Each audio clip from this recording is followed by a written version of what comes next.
Okay, well today my assistant principal, Ms. Gibbs, and my family liaison, Ms. Colker, and I are putting together our home connection school supply kits from Manitou to our families. I know you were teaching 4th and 5th grade.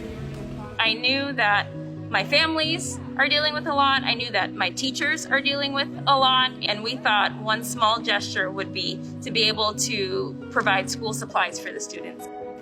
Laying out the vision of these school supplies, I knew that I couldn't afford it. I knew that I could not afford all of it, but I did know that there were people in the community looking to support students who love my students and my babies just as much as I did. So we did. We put it out to the community and the response was enormous and we are overwhelmed.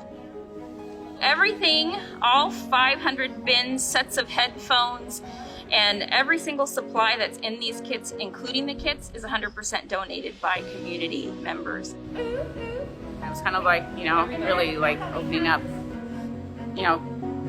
somebody's birthday present, every single day. And then it was like, what's inside? And then, the little gift cards that came from Amazon, it's a gift from so-and-so. And then it was like, wow, this is this community owner or someone that, Principal Taylor knew, or, a teacher's family member, or, just even like an anonymous donor. There were so many anonymous donors.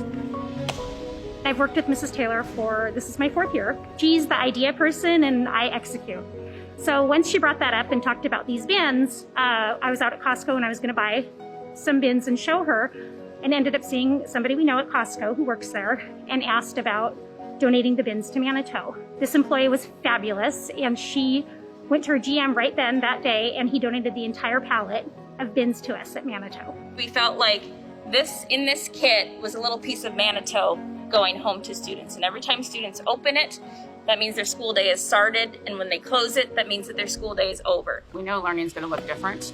And this is the first time for everyone that September's starting in a way that it's never started before. I know that it was really important to Principal Taylor that families had the supplies that they needed to learn from home. And that the traditional school supply list just wasn't going to cut it. If people want to help, if they can help, they want to help. And that's what I love about this. These kids are so loved here at Manitou, and I know that staff would rather be in the building, they'd rather be with these kids, and they'll do anything they can for these kiddos. To know that I have this much support from the community, it just makes me feel like I have my back. I have people behind me who are in this work with me, who believe that my parents are the most amazing parents in Tacoma and want to support that. So it fills me actually with a lot of pride and emotion to know that this has happened to this scale.